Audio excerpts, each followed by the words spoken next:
Thank you so much for having me on, and thank you very much for your interest in North Carolina. Indeed, Western North Carolina was devastated.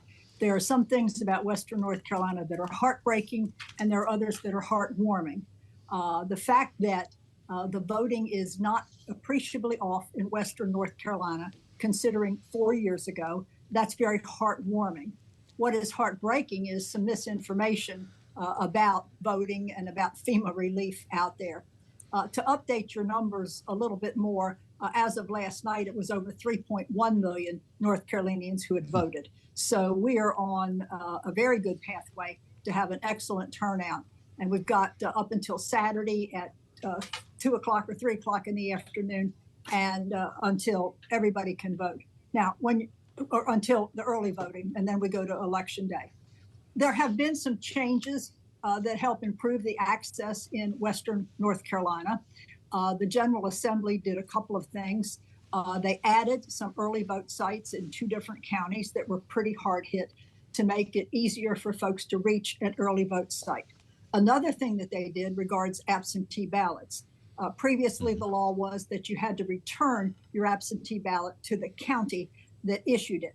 They've changed that so that the absentee ballot can be returned to any county in North Carolina, and it will be counted. Folks that may have lost their absentee ballot because of the flood washing it away, or it was in the mail and the mail was washed away, they can get a new one. Of course, only one can be voted. If someone attempts to file a second one, that would be a campaign violation. But they're barcoded, and so we track ballots. Anybody, whether they're in the disaster area or not, can see that their vote has been counted. I voted the very first day of early voting, and it shows that I have voted and that my ballot was accepted. So it's in there to be read when they start reading the absentee ballots. So we've done several things here in North Carolina to help make it easier for folks.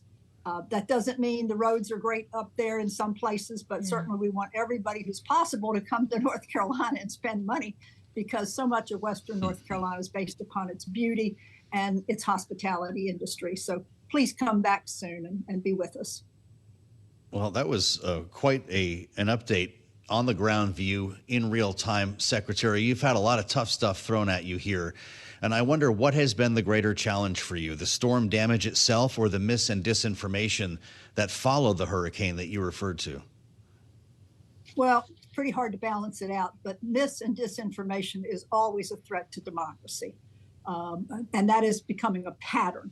Whereas this natural disaster, we hope that we never see anything more like it again to that extent of damage. But mis and disinformation and how it changes people's mind, and how people don't really use their good thinking brain to think through some things that they hear about out there is just pretty disturbing. And the fact that some people don't really haven't really studied civics and understand the different branches of government and the who can do what.